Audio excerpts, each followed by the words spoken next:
Bom dia, oitavo ano, mais uma vez aqui, o professor Eduardo Moura, aqui, no estúdio, no colégio, no Espaço Livre, Vamos aqui dar continuidade à obra em questão, Estamos lendo aqui, aliás, estou trabalhando com vocês essa obra, dessa escritora maravilhosa, Giselda Laporta Nicoleles, O título da obra, Todos os Sonhos do Mundo.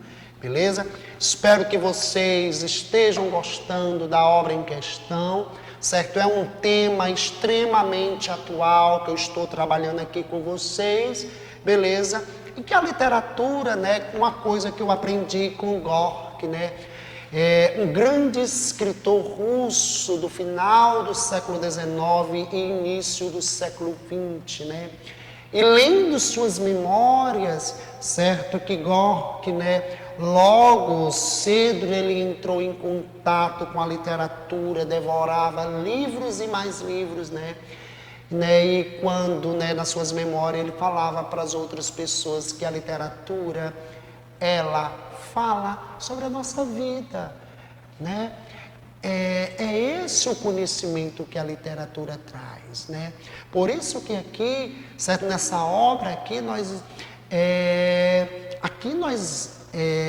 caso, aqui nesse primeiro conto, a escritora, ela está tratando sobre o conceito de pai. O que é realmente ser pai, certo? O pai é o biológico, o pai é aquele que cria, que dá amor, que educa, que dá conselhos e assim por diante. Beleza? Então, esse conto, a escritora nos leva a refletir sobre este conceito. Beleza?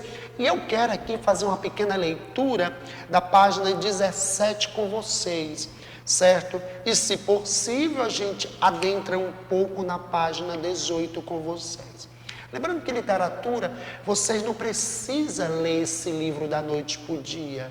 Beleza? Vão lendo o livro, a gente precisa ler, a gente precisa pensar, precisamos refletir sobre aquilo que estamos lendo.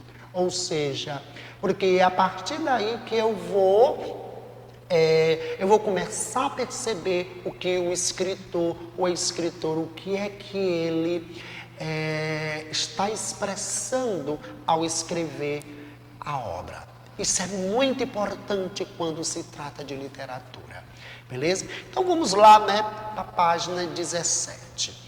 Robério e Gerson se olham. O outro está curioso. O que esse garoto quer com ele? Tão parecido com ele próprio, que até parece que está olhando para o espelho. Vocês viram que o próprio primo de Robério, O próprio primo de Robério disse que ele disse que aquela pessoa que ele pensava que era o seu pai não era. E aponta para uma determinada casa e lá ele diz, ali mora a sua avó, certo?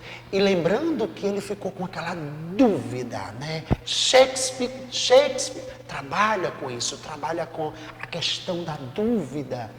E ele quer se livrar dessa dúvida.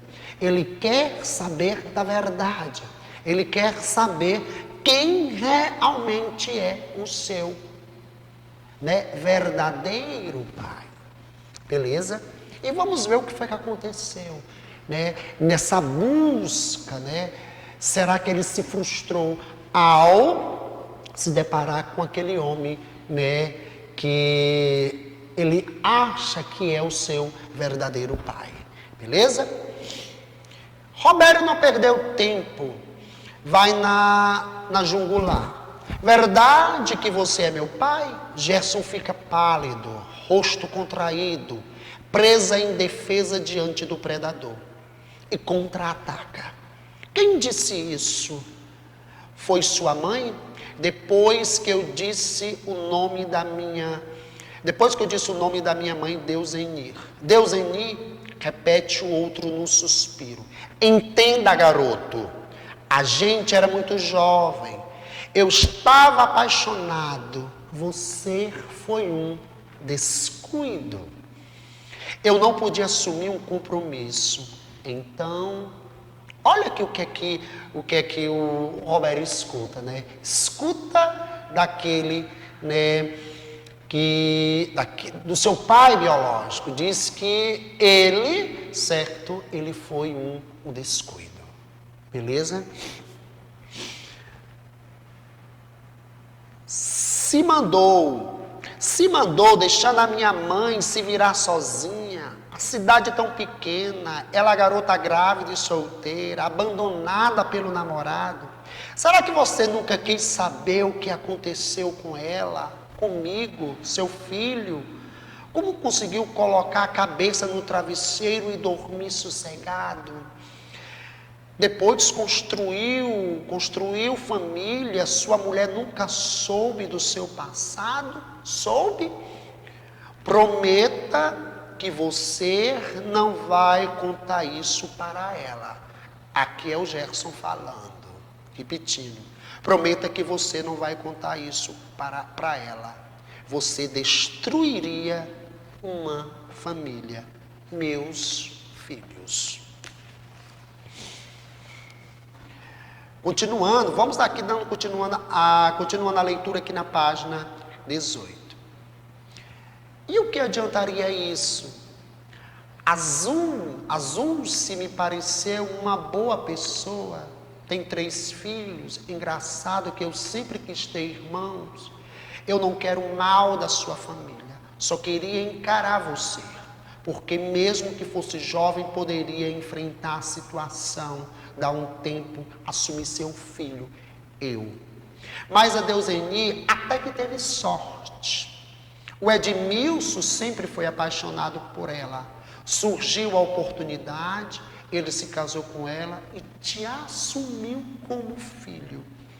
O cinismo do outro dá até náusea em Roberto. Vontade de partir para cima dele, como fizera com o Carmelo. Se lembra do Carmelo? O primo que vai, né, que fala, né, o primo que lança essa dúvida no protagonista, ok? É o primo justamente que aponta, né, lá naquele jogo do futebol e justamente vai dizer que escutou essa conversa, né, da sua avó com sua mãe, dizendo que o Roberto não é filho de Edmilson, né? E a partir daí é que Roberto, ele é dominado, né? Ele é dominado por essa dúvida e vai atrás da verdade, vai querer realmente saber quem é o seu pai.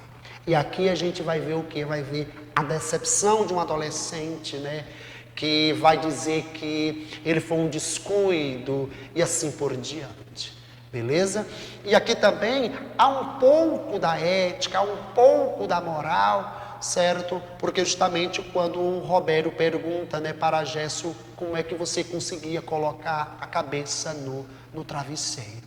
Ou seja, isso aí diz respeito à questão de escrúpulo, à questão da perturbação, da consciência, que nem todos os indivíduos, alguns têm, certo? Tem um remorso, certo? Né? Tem um remorso, a culpa, certo? E esse remorso, essa culpa, certo? Atormenta, mas nem todas as pessoas são assim.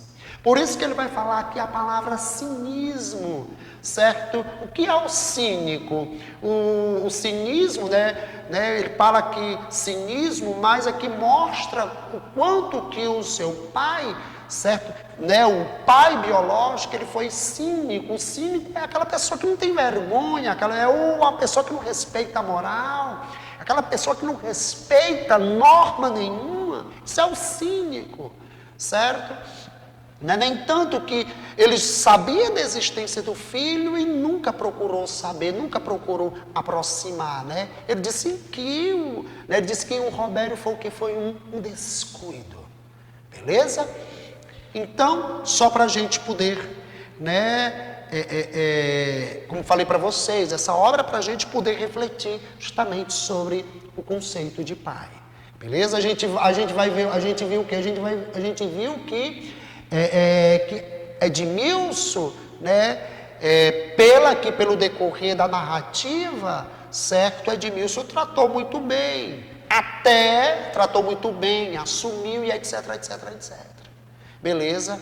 Mas quando ele chega perto daquele, se aproxima perto daquele que ele pensava, né? É claro que ele foi com uma outra expectativa, né? Nós precisamos, quando estamos tratando de literatura, a gente precisa também imaginar. A literatura, ela lida com a imaginação. E como diz Nietzsche, né? A gente precisa ir além do livro, certo? A gente precisa, por isso que eu curto tanto a literatura, porque mexe muito com a minha imaginação. Certo? É claro que aqui também a gente pode tratar também, né, que além da dúvida, há a questão também dessa angústia existencial. Ou seja, ele foi até a casa daquela pessoa que dizia seu pai, mas é claro que ele chegou ali angustiado, porque ali havia duas possibilidades. E a partir daí que vem essa angústia existencial. Qual era a possibilidade dele ser aceito ou ser rejeitado? E no caso aqui aconteceu essa rejeição, né? Um descuido. Beleza? Então, vou ter que encerrar minha aula por aqui. Beleza? Oitavo ano. Leiam a obra, vão lendo o livro de vocês e nós vamos discutindo nas nossas aulas, certo? A obra em questão. Um tema atual, um tema bem interessante. Beleza? E a gente sabe, um tema que se adequa justamente a esse mundo moderno em que ocorreu mudanças no que se refere à família. Beleza? Tchau, tchau, fiquem em paz e fiquem com Deus.